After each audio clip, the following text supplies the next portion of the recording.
मुद्दा क्या? विकास।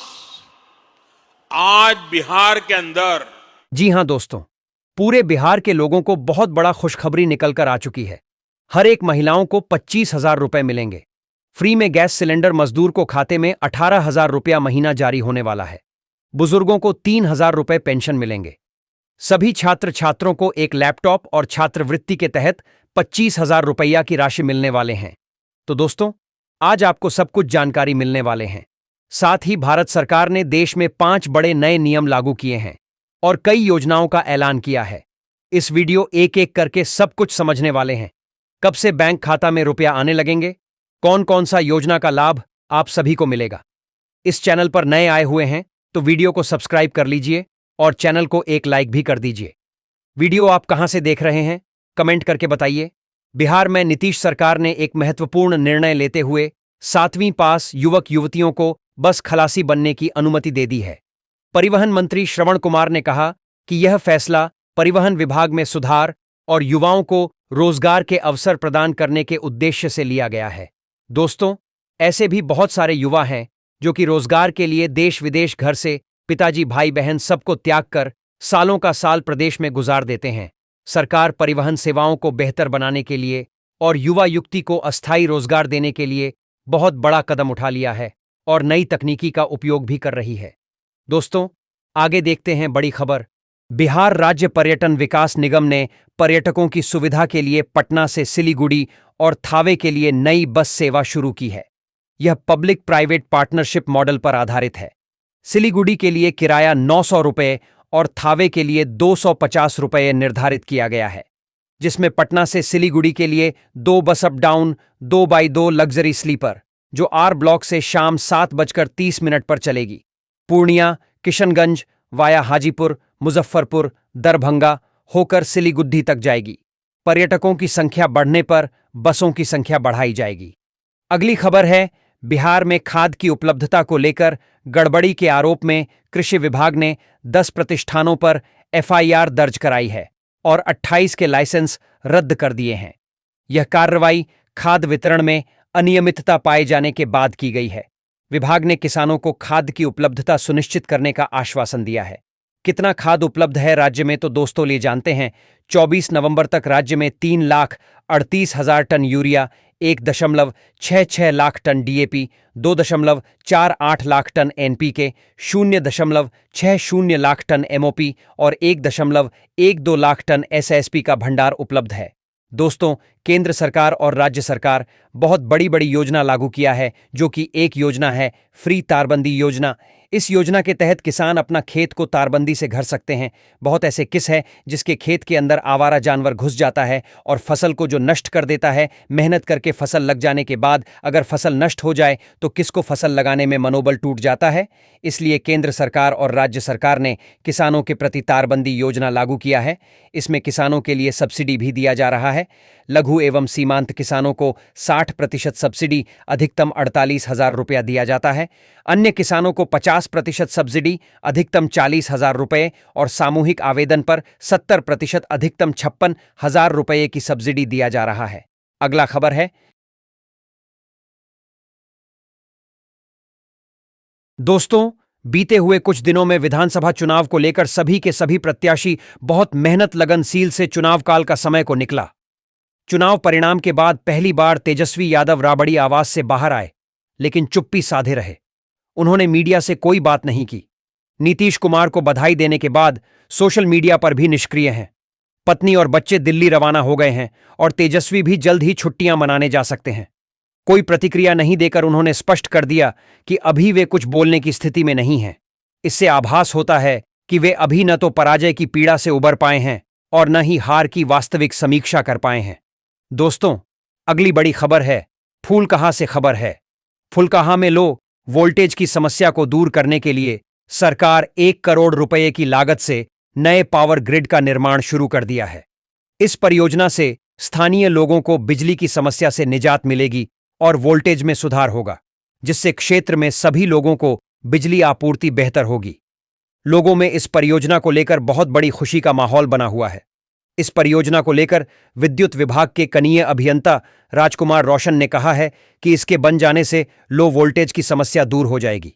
इस पावर सब स्टेशन की क्षमता के लिए 10 MVA के 2 ट्रांसफार्मर लगाया जाएगा, जिससे कई छोटे बड़े उद्योग भी चलाए जा सकते हैं। तो दोस्तों, बने रहिए हमारे वीडियो के साथ। अगर आप सब्सक्राइब नहीं किए हैं तो वीडियो को सब्सक्राइब कर लीजिए और चैनल को एक लाइक भी कर दीजिए। अररिया जिला से खबर सुनने को मिल रहा है कि ट्रांसफार्मर से तेल चोरी होने के कारण एक पूरी कॉलोनी अंधेरे में डूब गई। अज्ञात बदमाशों ने रात के अंधेरे में इस घटना को अंजाम दिया है, जिससे बिजली आपूर्ति बाधित हो गई है। निवासियों ने पुलिस में शिकायत दर्ज कराई है और जल्द से जल्द बिजली बहाल करने की मांग की गई है। ट्रांसफार्मर क्षतिग्रस्त होने के बावजूद बिजली विभागीय उदासीनता करके ग्रामीणों के साथ जनप्रतिनिधियों 2 ने नाराजगी जाहिर की है। अगली बड़ी खबर है, देश में बराबर बढ़ती महंगाई के कारण रसोई गैस खरीदना आम परिवारों के लिए एक चुनौती साबित हो रही है। खास करके गरीब मजदूर, छोटे किसानों के परिवार पर सबसे ज्यादा असर पड़ता है।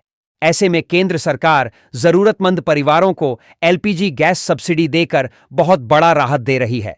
अगर आप भी गैस सब्सिडी का लाभ ले रहे हैं तो आपके लिए जानना बेहद जरूरी है कि गैस सब्सिडी का पैसा आपके बैंक खाते में आया है या नहीं। सब्सिडी पाने के लिए कुछ शर्तें हैं। महिला अभ्यर्थी भारतीय नागरिक हो, 18 वर्ष से ज्यादा उम्र हो, परिवार को सालाना आय 10 लाख रुपया से कम होनी चाहिए, गैस कनेक्शन प्रधानमंत्री उज्ज्वल योजना से लिया गया हो, आधार नंबर बैंक खाता लिंक होनी चाहिए, DBT एक्टिव होना चाहिए, मोबाइल नंबर अपडेट होना चाहिए। सिलेंडर बुकिंग के समय मोबाइल पर OTG आना अनिवार्य है, तभी सब्सिडी जारी हो सकता है। तो दोस्तों, बने रहिए वीडियो के साथ। अगली खबर दोस्तों, अगर किसी क्षेत्र से 4 या 5 पार्टी के प्रत्याशी चुनाव में खड़ा होने को लेकर वीरा उठा ले तो क्षेत्र में सिंहासन की गद्दी एक ही पार्टी के प्रत्याशी को मिलती है ना। आगे का खबर सुनिए। बिहार में जनसुराज और NDA नेताओं के बीच गाली गलौज हो गया कि घटना से राजनीतिक माहौल तनावपूर्ण हो गया है। आरोप प्रत्यारोप के बाद मामला थाने तक पहुंच गया है। पुलिस जांच कर रही है और आगे की कार्रवाई करने के लिए कदम को उठा लिया है।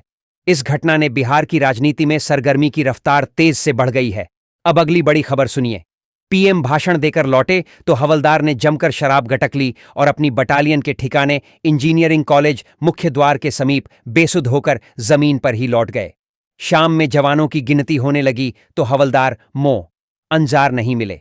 तो दोस्तों, बने रहिए हमारे चैनल के साथ। आगे हवलदार मोहम्मद अंजार की फितरत। बेगूसराय में 24 अक्टूबर को PM मोदी की सभा की सुरक्षा ड्यूटी में तैनात कटिहार BSF 7 के हवलदार अंजार ने भाषण खत्म होने के बाद शराब पीकर बेसुध हो गए।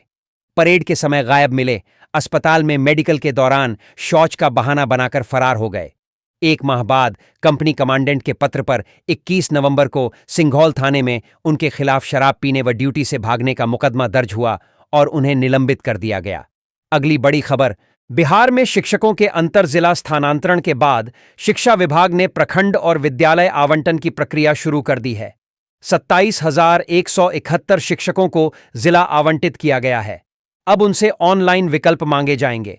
जिला पदाधिकारी की अध्यक्षता में प्रखंड आवंटन होगा और विद्यालय आवंटन में प्राथमिकता का ध्यान रखा जाएगा। योगदान करना अनिवार्य है। अगर आप दिहाड़ी मजदूर हैं, मजदूरी करते हैं, निर्माण स्थलों पर काम करते हैं या किसी छोटे उद्योग में काम करने वाले मजदूर हैं, तो यह खबर आपके लिए किसी खुशखबरी से कम नहीं है।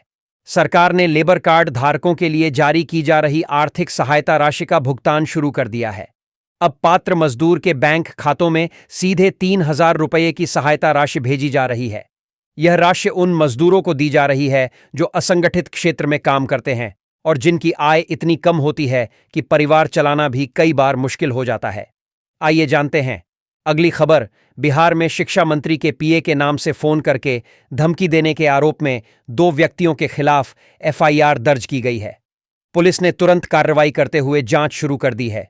शिक्षा विभाग ने भी मामले की गंभीरता को देखते हुए जांच के आदेश दिए हैं ताकि सच्चाई सामने आ सके। छपरा में भोजपुरी साहित्य को नई दिशा देने वाली एक कृति का लोकार्पण हुआ। दिल्ली और बनारस से आए साहित्यकारों ने कृति को सराहा और इसे भोजपुरी साहित्य के लिए महत्वपूर्ण बताया। यह कृति भोजपुरी भाषा और साहित्य को बढ़ावा देने में सहायक होगी। देखते हैं अगली बड़ी खबर। बिहार सरकार बेरोजगार युवाओं को आर्थिक मदद देगी। जिला निबंधन एवं परामर्श केंद्र से प्राप्त जानकारी के अनुसार योजना का लाभ लेने के लिए शर्तें तय की गई है। इसमें 20 से 25 वर्ष आयु वर्ग के 12वीं व स्नातक उत्तीर्ण वैसे बेरोजगार युवक व युवतियां जो अध्ययनरत नहीं हों तथा रोजगार की तलाश कर रहे हों एवं जिनकी शैक्षणिक योग्यता राज्य में अवस्थित सरकार द्वारा मान्यता प्राप्त संस्थान से 12वीं व स्नातक उत्तीर्ण होना चाहिए। योजना के तहत हर महीने युवाओं के खाते में 1,000 रुपये भेजे जाएंगे। इसका उद्देश्य बेरोजगार युवाओं को सशक्त बनाना है ताकि वे अपनी जरूरतें पूरी कर सकें। अगली बड़ी खबर, 25 सितंबर से पहली किस्त की राशि मिलनी शुरू हुई है। बाद में आचार संहिता के कारण राशि को भेजना बंद कर दिया गया था। सितंबर माह में जिले के 1,41,000 महिलाओं के आवेदन को अंतिम रूप से सत्यापित करके भेजा गया था, जबकि जिले में अन्य आवेदन लेकर कुल आवेदन 2,41,000 बताया गया था। भोजपुर जिले की महिलाओं के लिए खुशखबरी है। मुख्यमंत्री रोजगार योजना के तहत पहली किस्त 28 जून को जारी होगी। प्रत्येक महिला के खाते में 10-10 हजार रुपये जमा किए जाएंगे। यह योजना महिलाओं को आत्मनिर्भर बनाने और रोजगार के अवसर प्रदान करने के उद्देश्य से शुरू की गई है, जिससे वे आर्थिक रूप से सशक्त होंगी। दोस्तों, अगली बड़ी खबर। दोस्तों, आप सभी के लिए राशन कार्ड के प्रति सरकार की तरफ से बहुत बड़ा अपडेट आया हुआ है। देश में जितने भी राशन कार्ड धारक है, चाहे वह बीपीएल कार्ड धारक, चाहे वह अंत्योदय कार्ड धारक, जनवरी 2026 से सभी राशन कार्ड धारकों को 3 महीने का राशन और साथ ही साथ 1,000 रुपये महीना जो केंद्र सरकार ने राशन कार्ड योजना के तहत लागू किया है, वह सभी लाभार्थियों को मिलना शुरू हो जाएगा। जिन धारकों को आधार कार्ड के साथ राशन कार्ड लिंक नहीं हो या केवाईसी पूरा नहीं किया गया हो तो फटाफट से कर लीजिए, वरना आपको राशन नहीं मिलेगा। तो दोस्तों, वीडियो को शुरू से अंत तक देखिएगा। हम बारी बारी से सभी योजना के बारे में आपको बताएंगे। अगली खबर है, मुजफ्फरपुर में जाम की समस्या से निपटने के लिए प्रशासन ने ऑटो और ई रिक्शा की संख्या को नियंत्रित करने का फैसला किया है। नगर निगम, जिला परिवहन विभाग, यातायात पुलिस समेत कई विभागों को इसकी जिम्मेदारी दी गई है। शहरी क्षेत्र में सड़कों पर क्षमता के अनुसार इनकी संख्या तय की जाएगी। साथ ही पार्किंग व ठहराव का स्थल निर्धारित किया जाएगा। जिलाधिकारी के आदेश के बाद संबंधित अधिकारी इसमें जुट गए हैं। नई व्यवस्था लागू होने के बाद एक तरफ जहां शहर को जाम की समस्या से निजात मिलने की संभावना है, वहीं हर रूट के ऑटो व ई रिक्शा की कलर कोड से पहचान होगी। अब अगली खबर, पटना में मौसम बदलने से सब्जियों के दाम बढ़ गए हैं। टमाटर 100 रुपये किलो तक बिक रहा है, जिससे आम आदमी परेशान है। अन्य सब्जियों के दामों में भी उछाल आया है। आपूर्ति घटते ही कीमतें बेतहाशा बढ़ गई हैं।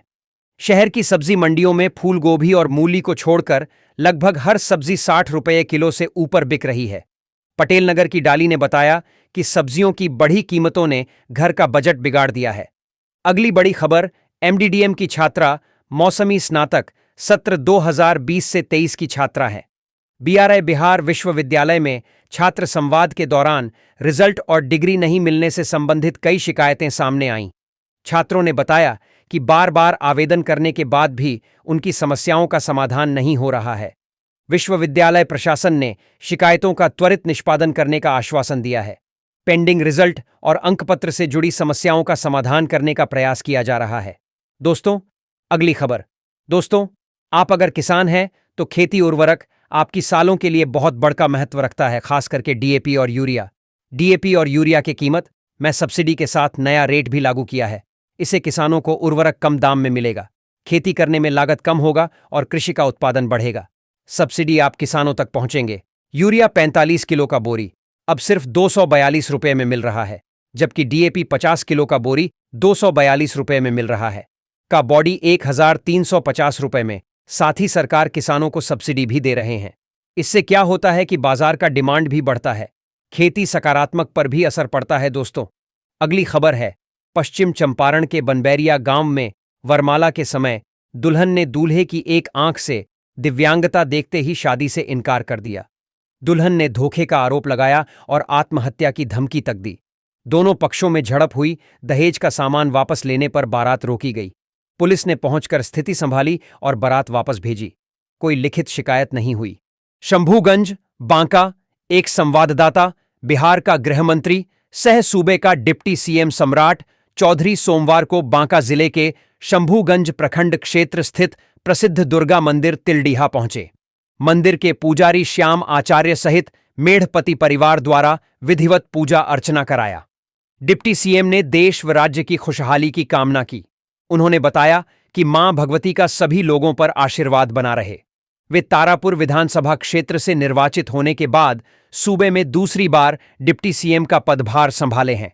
डिप्टी सीएम बम्पर वोटों से चुनाव जीतने के बाद आभार यात्रा पर निकले हैं।